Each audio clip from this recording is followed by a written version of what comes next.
네, 자, 지난 시간 특별회차 요거 이론 시험에 이어서 자, 실무 시험 1, 2, 4번 먼저 한번 해보겠습니다.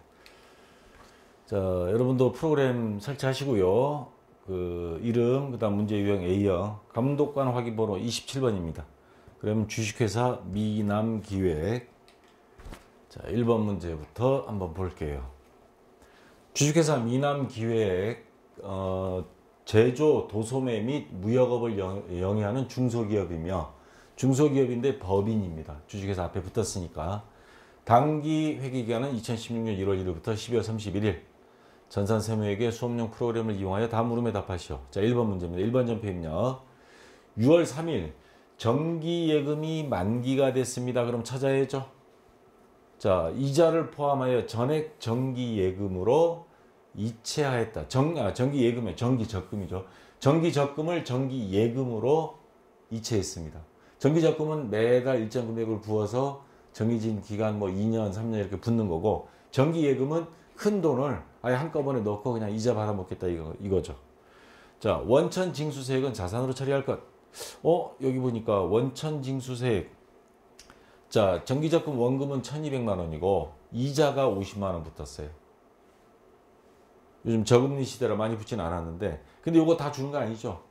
그 중에 세금, 이자 소득을 원천징수 분리과세되죠? 요거 떼갑니다.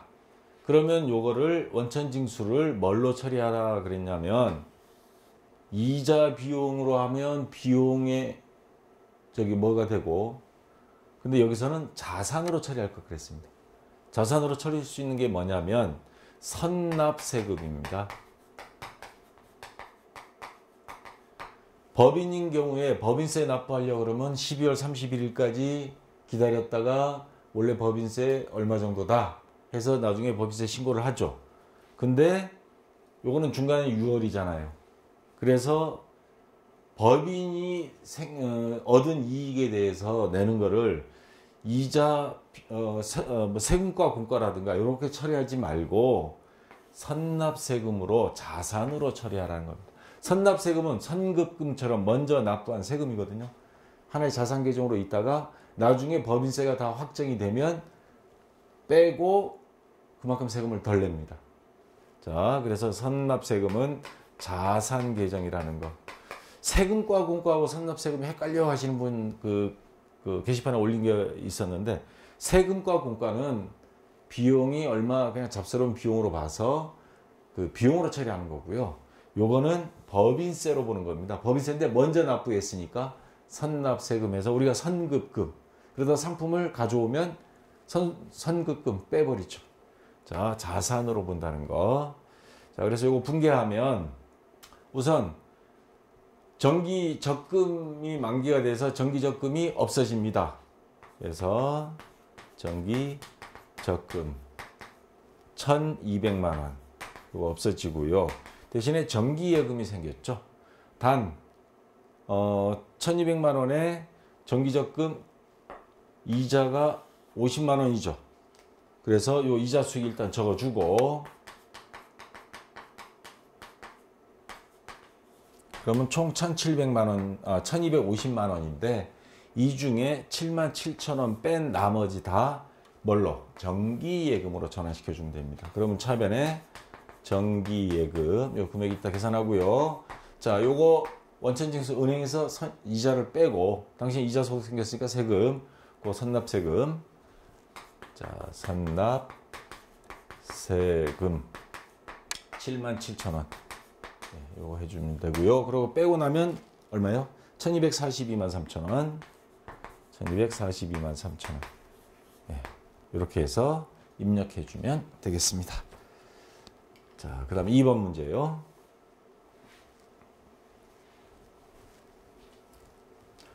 (6월 5일) 매출처 직원과 오피스 식당에서 식사. 그러면 답은 나왔죠. 이거 매출처 직원하고 식사 접대비.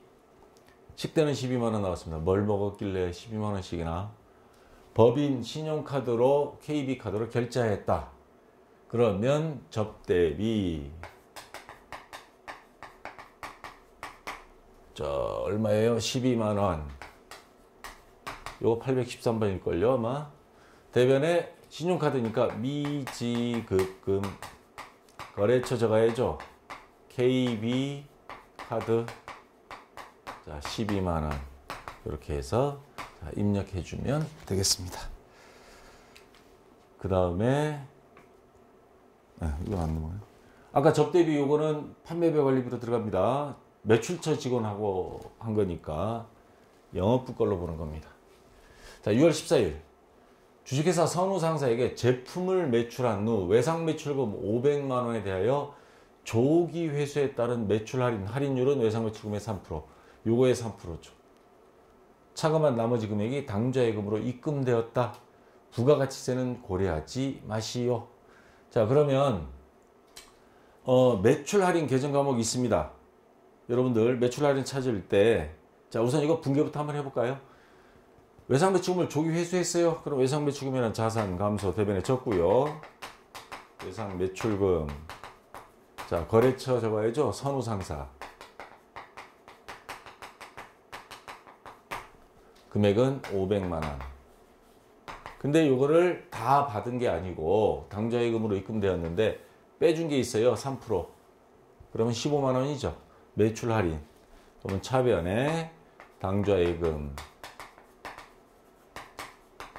당좌예금이 15만원 빼면 일단 매출 할인 적고요. 매출 할인이 지금 여기 3%니까 15만원 빼면 나머지 당좌예금이 얼마 돼요? 485만원. 자, 여러분 요거 입력하는 건 뭐 특별히 어려운 건 없는데 매출 할인 고르실 때 매출 할 세 글자 치면 쭉 계정 코드가 떠요. 이 중에서 요게 지금 제품을 매출한 거죠. 매출 할인 종류도 여러 가지 있습니다. 상품 매출, 제품 매출, 공사 수익금, 완성 건물 매출. 그러니까 여기에서는 제품 매출에 해당된 거 406번을 선택해 줘야 됩니다. 요거 406번 선택해서 입력해 주면 되겠습니다. 이거 8월 특별회차 여기 보니까 응팔에 나왔던 주인공 이름을 다 썼더라고요. 거기 선우라는 애 나오죠. 그러니까 선우상사. 성덕이도 나와요. 좀 이따가. 자, 유행에 따라서 시험 문제 출제도 보니까 그렇게 하는 것 같아요. 자, 요거 봅시다. 여러분들은 88년도에 응팔 세대 88년도에 뭐 하셨나 궁금한데요. 지금 88년도에 태어난 사람들이 지금 30살이거든요. 내 첫 딸을 88년도에 낳았는데 나는 88년도에 제약회사 영업부 직원이었습니다. 그러다 89년도에 교사 발령 받았었고. 자, 6월 15일 신축 중인 공장이 공사 대금으로 신축 중입니다. 그러면 이거 계정하면 뭐예요? 건설 중인 자산이죠. 공사 대금으로 사용한 차입금. 건물 짓는데 큰 돈이 들어가니까 은행으로 또 돈 빌린 겁니다. 그 이자 비용이 125만 원이에요. 이거를 보통 예금으로 지급하였다. 동이자 비용은 자, 여기 보니까 보통 이자 비용 하면 우리 이자 비용으로 적어버린 자본화 대상이라고 그랬습니다. 자본화 대상. 건물 같은 거 지을 때 그 건물을 짓는데 기간이 오래 걸리잖아요. 보통 1년 이상 걸리는데 그 건물을 지으면서 이자가 들어갔을 때 그걸 자산으로 포함시키는 자본화 대상이라는 게 자산으로 해라. 이걸 별도로 이자 비용을 하지 말고 자산으로. 우리가 차량 운반구라든가 이런 건 자산을 구입할 때 들어간 비용 자산에 포함시키듯이. 자, 그러면 신축 중인 공장의 공사대금이니까 뭐예요? 건설 중인 자산에 125만 원을 더해줘야 됩니다. 자산 증가로 봅니다. 자본화 대상이란 말은.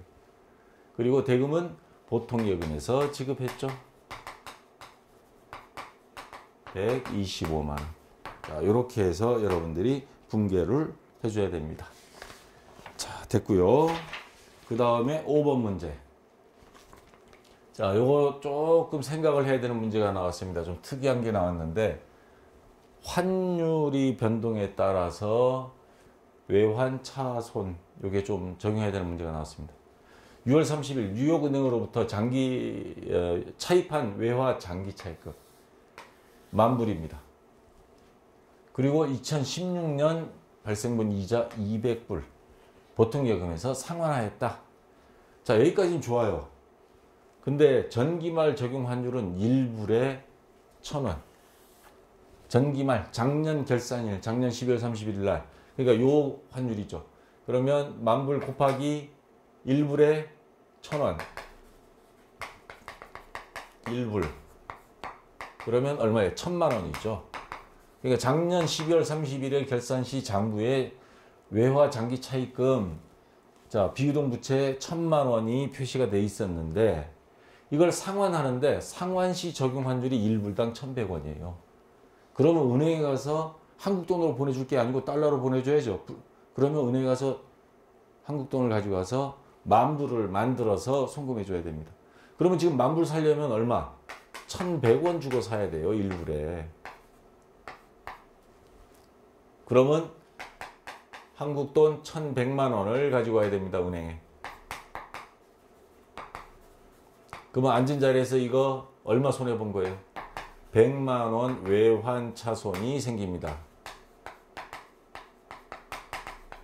외화 환산 이익하고 헷갈리지 마세요. 외화 환산 이익은 갚거나 받거나 한 게 아니고 결산 시 환율에 따라서 한번 딱 1년 금액을 조정한 거고, 요거는 갚을 때 또는 받을 때 생기는 외환 차손, 외환 차익, 그겁니다.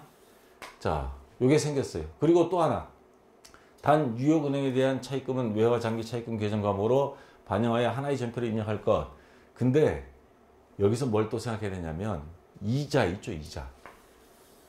이자는 작년에 정산해 놓은 게 아니었어요. 이번에 갚을 때 이자가 200불이에요. 그러면 이자 비용은 어떻게 계산하느냐? 지금 현재 환율로 그냥 대입하면 됩니다. 이자가 200불이라고 그랬죠. 200불 곱하기 현재 환율 1,100원. 그러면 요거는 얼마예요? 22만 원? 22,000원이 22만 원. 22만 원이네. 자, 곱하기 빼기 나누기 더하기는 저 믿지 마세요. 저는 그거 잘 못합니다. 자, 22만 원. 얘는 외환 차손에 상관이 없어요. 왜? 얘는 왜 생겼냐? 작년 12월 31일 기준으로 그 환율을 했다가 갚을 때 당시 환율하고 차이가 생기니까 외환 차손이 나온 거고, 이자 비용은 작년이 아닌 지금 생긴 겁니다. 그래서 요거는 상관없이 하는 거고, 어쨌거나 외화 장기 차입금은 갚았어요. 보통 예금에서 상환했습니다. 자, 외화 장기 차입금 없어집니다.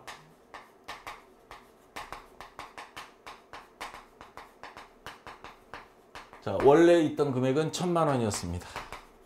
한국 돈으로. 그 다음 외환 차손 생겼죠, 이거. 100만 원. 외환 차손 100만 원. 그리고 이번에 새로 발생한 이자 비용 22만 원이죠. 이자 비용 22만 원. 자, 요거를 다 더하고 보통 예금에서 지급했습니다. 자, 다 더하면 얼마예요? 1,122만 원. 자, 그 다음에 외화 장기 차입금, 이거 부채니까 거래처 입력해야죠, 이거. 어디에요? 뉴욕은행.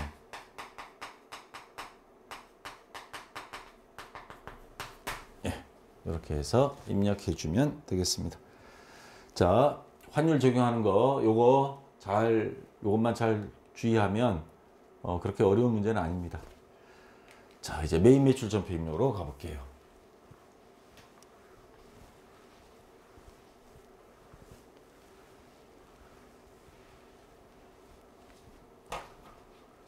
다음 거래 자료를 메인 매출 전표 입력 메뉴에 추가로 입력하시오. 자, 7월 8일 주식회사 서현과 제품 판매 계약을 하고 7월 1일 전자세금 계산서를 발급했습니다. 근데 계약 해지가 돼 버렸어요. 수정 전 전자세금 계산서를 발급하였다. 지금 우리가 작성할 거는 수정 전 전자세금 계산서 발급에 따른 분개를 해주라는 소리입니다. 계약상 판매 계약 내용 다음과 같다. 제품 수량 5,000 단위, 단가 만원씩 하니까 5천만 원. 부가세 별도입니다. 납품일은 7월 10일이고 대금 청구일은 7월 10일이고 대금 지급일은 7월 15일 날 하기로 했던 건데 7월 1일 날 하고 7월 8일 납품하기 전에 계약 해지가 된 겁니다. 그래서 요거는 7월 1일 거를 한번 봐볼 필요가 있겠죠. 7월 1일 거를 딱 봤더니 7월 1일 그래서 조회하니까 요게 있습니다. 요 위에도 뭐 다른 7월 1일 다른 거래도 있는데 여기 보면 과세 제품 5천만 원, 부가세 500만 원, 주식회사 서현, 전자여 분계 외상 해서 이렇게 돼 있습니다. 요거를 전부 다 취소를 시켜야 돼요. 그럼 요거를 가서 삭제하는 게 아니고 전자계산서 이거 삭제한다고 왜냐면 이미 전송이 되어버렸단 말이에요. 거래처에. 그러면 이거를 전송 취소하는 걸 국세청에 또 알려야 돼요. 알리려면 요거 똑같은 거를 마이너스 처리해버리면 됩니다. 날짜만 달리해서 7월 1일 날 발급했던 거니까 7월 8일 7월 8일 날 계약 해지가 확정이 됐죠. 그러면 자 보세요. 7월 8일 가서 아까 외상으로 분계가 돼 있었죠. 자 돌아가면 이렇게 했고 여기 보면 차변의 외상 매출금, 대변의 부가세 예수금 제품 매출 이렇게 돼 있었습니다. 요 분기에 다 마이너스만 들어가도록 우리가 해주면 돼요. 그러면 날짜 7월 8일로 바뀌었습니다. 아까처럼 과세, 제품, 공급가액 여기 수량 단가로 입력하면 이거 플러스로 나타나요. 제가 해봤거든요. 그러니까 아예 금액으로 아까 7월 1일에도 이거 수량 단가는 안 들어가 있습니다. 여기 들어가 있다고 그렇게 하지 말고 그냥 공급가액을 마이너스 5천만 원을 입력하세요. 그러면 마이너스 500만 원 자동으로 생성이 됩니다. 거래처 주식회사 서현 그럼 자동으로 사업자 번호 생기고요. 전자여 그 다음에 분계는 아까 외상 매출금 했죠. 외상. 그러면 여기 마이너스 5천만 원, 500만 원 그리고 여기 자동으로 생기고 안 고쳐진 거 있으면 요 계정 항목만 고쳐주면 됩니다. 차변의 외상 매출금 마이너스 5,500 그 자리에 그대로 있어요. 원래 이거 상계시켜 줄 때는 차변에 있던 건 대변 가고 대변에 있던 건 차변 가는데 이 K랩 프로그램은 그냥 마이너스에도 똑같은 그 효과를 얻을 수 있도록 만들어 놨 있습니다. 그 다음 대변에 부가세 예수금 매출이 있었죠. 그거 자동으로 생성됩니다. 이거. 자 이렇게 해서 외상 매출금 집어넣어야 되나요? 그러면 자동으로 이렇게 해서 아까하고 똑같은 건데 마이너스만 표시되도록 해주면 되는 문제입니다. 뭔가 조금 복잡한 것 같죠? 요 수정 전자세금계산서는 자주 출제된 게 아니다 보니까 여러분들이 좀 낯설은 면은 있는데 자세히 한 번만 해보고 나면 그렇게 뭐 복잡한 건 아닙니다. 자, 2번 문제. 요즘 들어서 이 양식을 많이 첨가하고 있어요. 아마 TAT 시험 문제하고 경쟁이 붙다 보니까 이 K랩 요 시험 문제도 좀 양식을 많이 넣는 것 같아요.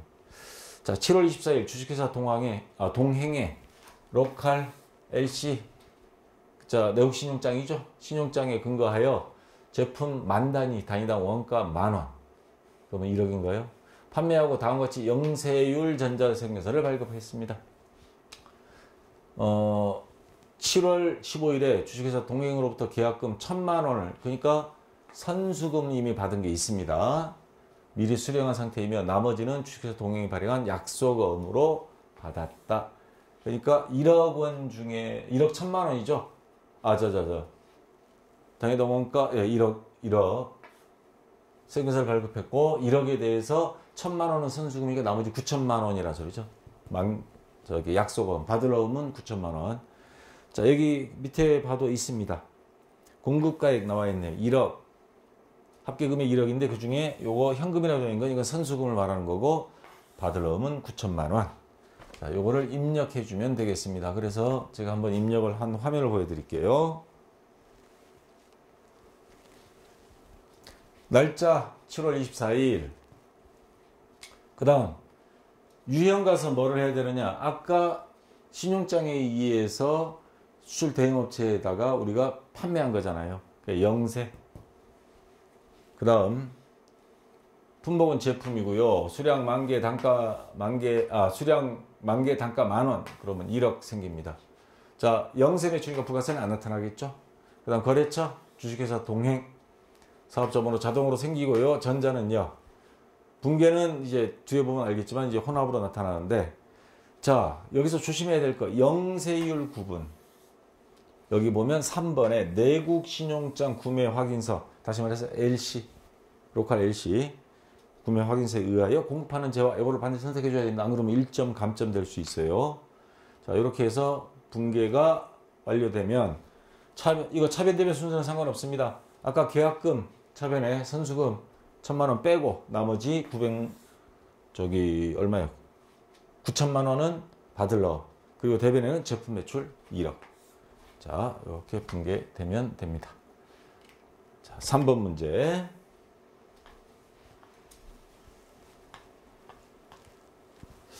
제가 오늘은 막 쓰지 않고 이 화면으로 보여주는 이유가 화면 입력하는 것도 좀 있었으면 좋겠어요 하길래 오늘 화면으로 한번 해봤습니다. 만약에 여러분들 이게 편하다 혹시 댓글이 올라오면 그런 글이 많이 올라오면 이 방식으로 한번 나가볼까 지금 생각 중이에요.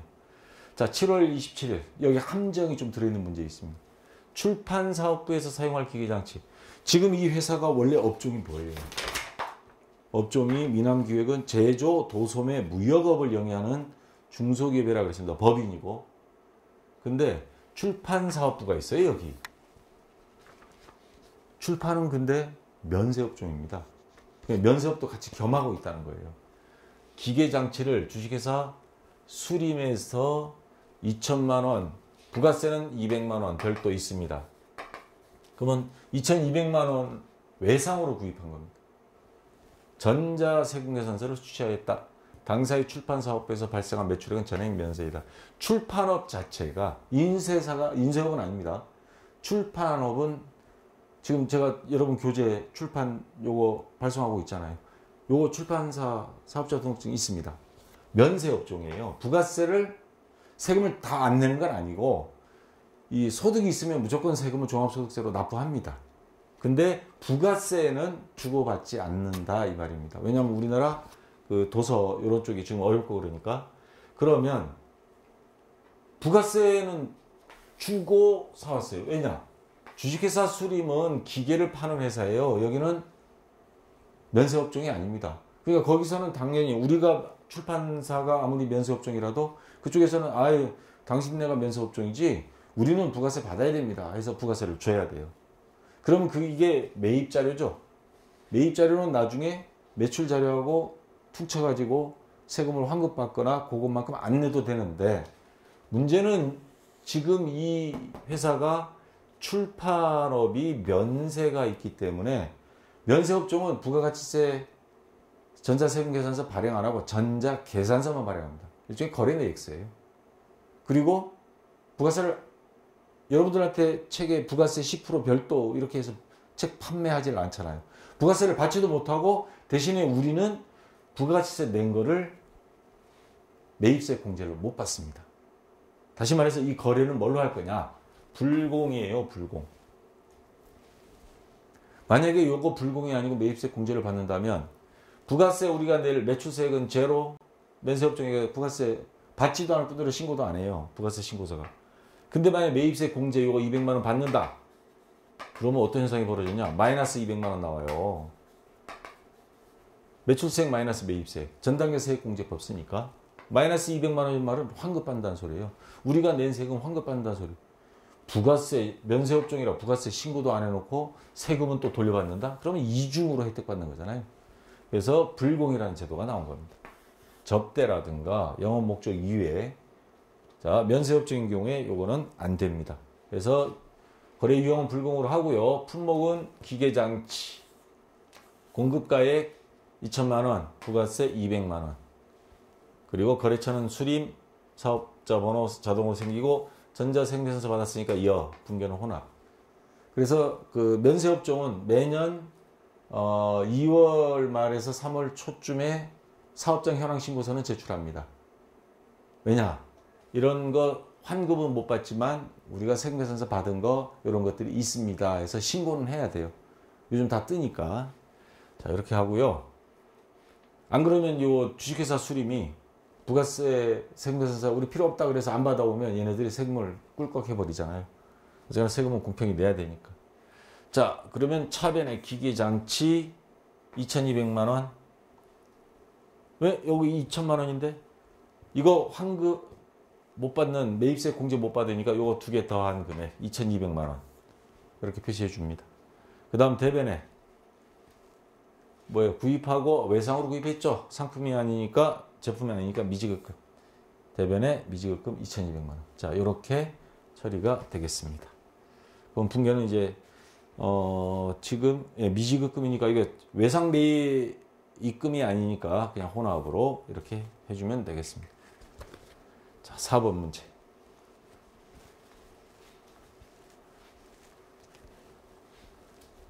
8월 5일 공장에 설치 중인 기계장치 설치 중입니다.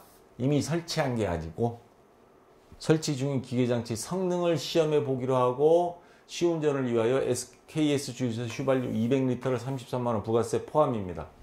구입하고 전자세금계산서를 받았고 현금으로 지급했습니다. 자, 그러면 대변의 현금, 이건 출금인 건 알겠는데 요 33만원은 어떻게 할 거냐? 어디에 계정과목을 쓸 거냐?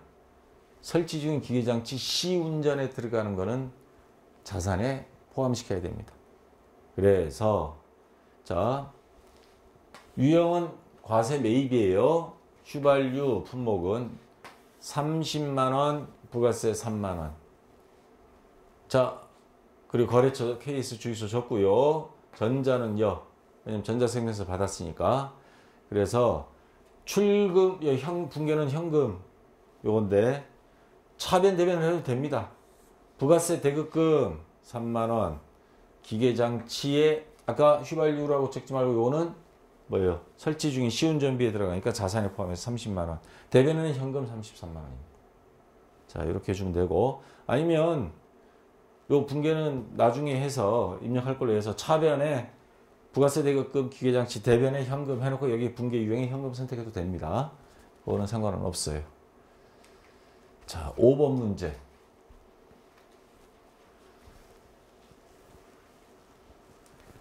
자, 8월 8일 영업부 직원이 야간 식대, 그러면 뭐예요? 식대로 들어간 거 복리후생비, 그리고 영업부니까 800번대입니다. 미스 피자에 미스터 피자가 아니고 저 광고가 돼버리니까 미스 피자라고 해놨네요. 피자 44,000원, 44,000원 부가세가치세 포함이니까 4만원에 4,000원입니다. 현금으로 구입했는데, 자, 현금 영수증 지출 증빙용 수취하였다. 그러면 거래 유형이 뭐가 되겠어요? 현금 영수증 받았다. 현금 과세, 유형 현과, 품목은 피자. 44,000원을 입력하면 자동으로 4만원과 4,000원이 자동으로 됩니다. 만약에 간혹 가다가 이거 4만원 했는데 3만 얼마로 딱 됐다 그러면 빨리 금액만 지우고 아니면 전체 체크해서 삭제한 다음에 44,000원을 입력하세요. 자, 그 다음에 거래처 미스 피자 자동으로 생기고요. 이거는 세금계산서 주고받은 게 아니죠. 세금계산서 없기 때문에 다른 유형이 아니고 현과로 들어가는 겁니다. 자, 분계는 현금인데요. 차변 대변으로 해도 됩니다. 차변에 부가가치세 대급금 복리후생비 해서 4,000원 4만원, 대변에 현금 44,000원 이렇게 해도 되고요. 그냥 아예 출금전표, 제가 여기다 먼저 이렇게 해버렸더니 여기 출금전표로 나왔습니다. 자, 여러분 평상시 하던 대로 편하게 그냥 차변 대변 그리고 분계 유형 현금 이렇게 해도 됩니다. 자, 현과를 적용한다는 거 요것만 조금 신경 쓰면 되겠어요. 자, 결산 문제 들어갑니다. 주식회사 급전에게 2016년 10월 1일 5천만 원을 빌려줬습니다. 이자 3천만 원, 차감한 4,700만 원을 보통예금에서 지급하였다. 선이자 뺀 겁니다. 동이자는 전액이자 수익으로 계상하였다. 기말 수정 분계를 하시오. 이미 요거는 이미 분계가 10월 1일, 지금 우리가 결산이잖아요. 그러니까 12월 31일이잖아. 이건 이미 분계가 끝난 거예요. 여기서 하는 거는 기말 수정 분계를 하시오. 단 연이자율은 12%, 뭐 만기는 2017년 3월 30일이며 이자 수익은 원래 계상한다. 지금 수익 비용 이미 예상 처리하라는 거예요. 자, 이자율 신경 쓰지 마요. 여기 이자가 나와 있잖아요. 300만 원. 이게 몇 개월치예요? 10월 1일이니까 10, 11, 12. 만기일은 언제예요? 3월 30일. 1, 2, 3. 6개월이에요. 그러면 300만 원. 나누기 6개월. 한 달에 50만 원입니다. 자, 월. 그러면 지금 12월 30일 기준으로 봤을 때 3개월치는 내년도 이자죠. 요거 이자 받았을 때 이자 수익 대변에 적었겠죠. 그 이자 수익을 없애줘야 됩니다. 3개월치는. 그래서 300만 원 중에 50만 원은 3개월이니까 곱하기 3개월 얼마예요? 150만 원. 이자 수익 300만 원 중에서 150만 원은 장부상에서 원이치. 그래서 이자 수익 150만 원. 자, 대변에 있던 이자 수익이 차변으로 오고요. 여기는 뭐예요? 선수 수익, 선수 이자라는 뜻이죠. 부채가 되는 거고요. 150만 원. 자, 이렇게 해서 입력을 해주면 되겠습니다. 자, 4번에 1번. 아이고, 한참 긴. 자, 이자 수익, 선수 수익 이렇게 해서 해주면 되고, 그 다음에 2번 문제. 현금과 부적에 대한 전산회계 2급 수준이 나왔습니다. 다음 중, 근데 요거 쉽다고 덥석 덤비다가 차대변을 바꿔서 하는 경우들이 종종 있어요. 잘 확인하세요. 실제 현금보다 장부상 현금이 10,000원이 적어. 제가 2급에서 가르쳐 준 적 있죠. 실제, 장부. 어느 게 많다는 거예요? 실제 현금보다 장부상 현금이 이게 10,000원이 적어. 장부가 적다는 겁니다. 실제가 많고. 그리고 항상 뜯어 고칠 수 있는 것마다 돈 모자란다고 넣거나 남는다고 가져가는 건 안 된다 그랬죠. 장부를 고쳐야 됩니다. 그러면 두 개를 갖게 하려면 장부를 10,000원 증가시키면 된다 그랬죠. 그러면 요 10,000원 증가시키는 분계가 어떻게 돼 있었겠어요? 차변에 10,000원 증가한다는 건 우리가 하는 게 장부에 적는 거잖아요. 현금이 들어온 걸로 적으면 현금 10,000원이 증가가 돼서 둘이 일단 같아지고, 그리고 요 원인을 찾아야죠. 그래서 임시로 현금 과부족 이렇게 해놨는데, 결산일 현재까지도 그 원인을 알 수 없었다. 영업의 수입 항목 중 적절한 계정 과목을 선택해 처리할 것. 자, 현금 과부족은 어쨌거나 결산일 되니까 없애줘야 됩니다. 차변에 현금 과부족 10,000원. 대변에 비어있는 칸에 넣을 수 있는 건 수익밖에 못 적죠. 거기다가 영업의 수익 항목 중에서 적당한 거 잡, 이익 딱 단서까지 줬어요. 그래서 이렇게 그냥 입력해 주면 되겠습니다. 자, 3번 문제. 이것도 시각적으로 착각을 일으키도록 막 복잡하게 만들어 놨는데 별거 아닙니다. 단기말 현재 한솔은행에 대한 장기 차입금 내역은 다음과 같다. 아래의 자료를 근거로 결산 시 회계 처리를 하시오. 장기 차입금 1억 5천 우리가 빌린 거예요. 2017년 8월 31일 상환할 예정입니다. 요거는 2018년. 지금 이게 회계기간이 몇 년이에요? 2016년 12월 31일 결산일 기준으로 보면 상환 방법은 만기 일시 상환하기로 했어요. 요것도. 근데 지금 요게 2017년 8월 30일이니까 요 오늘 이 결산일 기준으로 보면 몇 개월 남았어요? 8개월 남았죠. 그럼 1년이 안 돼요. 자, 장기 차입금 지금 비유동 부채로 장부에 남아 있단 말이에요. 그래서 얘는 아니에요. 이거 18년이니까 1년 뭐 몇 개월 남았으니까 상관없고, 얘는 지금 비유동 부채에서 유동 부채로 전환시켜 줘야 됩니다. 그래서 장기 차입금 대변에 있는 거를 차변으로 보내서 장기 차입금 거래처는 한솔은행이죠. 한솔은행 금액은 1억. 자, 장기 비유동 부채를 유동 부채로 바꿀 때 뭐라고 해요? 유동성 장기 부채. 요즘 들어 이거 자주 나오고 있습니다. 여러분들 잘 주의 있게 봐도요. 유동성 장기 부채에 대한 시험 문제가 심심치 않게 나오고 있어요. 자, 1억 해서 요거 마찬가지 요것도 거래처는 있어야죠. 부채니까. 그래서 한솔은행. 자, 이렇게 해서 입력을 해주면 되겠습니다. 그 다음에 4번. 자, 이거는 결산자료 입력으로 제가 하는 걸 원칙으로 한다 그랬죠. 그래 이게 정확해요. 기말 재고 자산이 내역은 다음과 딱 단 기말, 근데 여기서 너무 쉬우니까 함정을 파놨어요. 기말 제품 중에는 구매자가 구매 의사를 표시한 시송품 일단 한번 써보시고 마음에 들면 골라주세요. 200만 원이 포함되어 있다. 무슨 말이냐면 지금 기말 원재료가 800만 원 있고 기말 제품 400만 원 있고 기말 제품이 1350만 원 있어요. 근데 이 1350만 원 중에서 우리가 현재 갖고 있는 거죠. 기말 제품은. 기말 제품 중에는 구매자가 구매 의사를 그중에 내가 살게요 보내주세요 했는데 아직 우리가 갖고 있어요. 결산일이에요. 오늘이. 내일 보내줄 거예요. 그러면 실질적으로 구매 의사 포시한 때는 매출로 본다 그랬죠. 그러면 200만 원은 빼야 됩니다. 우리가 갖고 있지만 그럼 1150만 원이 우리 현재 기말 제품 재고액으로 봐야 됩니다. 자, 그래서 여러분들 결산자료 입력에 가서 원재료비 밑에 기말 원재료 재고액 여기에 요 800만 원 입력하고요. 기말 제공품 그 밑에 단기 총제조 비용 그쪽에 가보면 기말 제공품 재고액 여기 있습니다. 여기 가서 400만 원. 그 다음에 기말 제품은 또 완성품 제조원가에 보면 기말 제품 재고액 아까 200만 원 뺀 1150만 원 요거 이렇게 입력해 주면 되겠습니다. 자, 요것만 조심하면 뭐 이것도 아주 누워서 떡 먹기인데 근데 조심해야 될 거. 전표 추가. 요거 안 해주었다가는 된통 당합니다. 반드시 클릭해 주세요. 그래서 클릭하면 내가 여기 표시 안 했네. 클릭하면 자동으로 붕괴가 생깁니다.